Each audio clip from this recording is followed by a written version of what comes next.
Good day guys, I'm Dr. Alig and today we are talking about maintenance medications. I will be posting this video because marami na ako na-encounter ng mga patients na up until now, kahit palagi ko nang sinasabihan, palagi ko nang nire-remind, tinatanong pa rin nila sa akin, hanggang kailan ko, Doc, iinumin tong medications na to?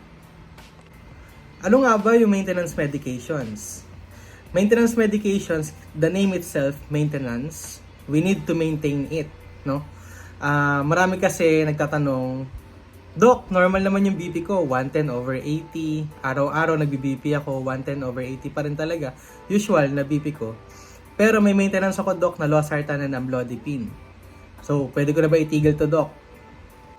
Again, from the name itself, maintenance medications, na may maintain ang blood pressure nung pasyente na yon dahil sa kanyang iniinom na gamot, the losartan and amlodipine.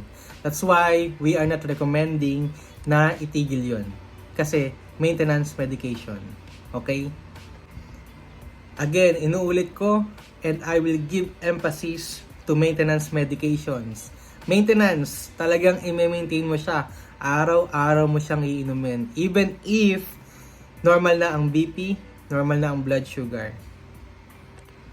Here are the frequently asked questions na nai-encounter ko as a general practitioner. Sabi dito, may tanong dito, Doc, wala na yung brand ng amlodipine na binibili ko. Okay lang ba mag-iba ng brand? Brand, yes, okay lang as long as natama yung milligrams or dosage na prescribe sa'yo. Okay, kahit generic yan, okay lang. Number 2, Doc, yung BP ko is 140/90 mm mercury. Okay lang ba daw yun? No, dahil ang normal na blood pressure ng isang tao is supposedly less than 120/80 mm mercury. And number 3, ito na. Ito na yung pinaka gusto kong i-emphasize sa video na to. Sabi kasi ng isang pasyente ko, Doc, parang di na okay yung gamot ko. Mataas pa din ang BP ko kahit nagme-maintenance ako. That is the time na papasok yung importansya ng follow-up check-up.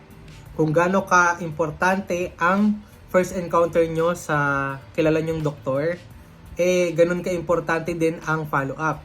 Sa follow-up, makikita kung naging effective ba ang mga gamot ninyo, and kung naging effective, ipapatuloy sa inyo, at kung hindi naman naging effective, that's the time na i-adjust or kailangan nang tanggalin yung medications na yun. That's why, lagi ko sinasabi sa mga pasyente ko, follow up regularly. So again, to end this video, maintenance medication, literal na maintenance yun. I-maintain mo yun araw-araw. Iinumin mo yun araw-araw as according to what your doctor prescribed to you.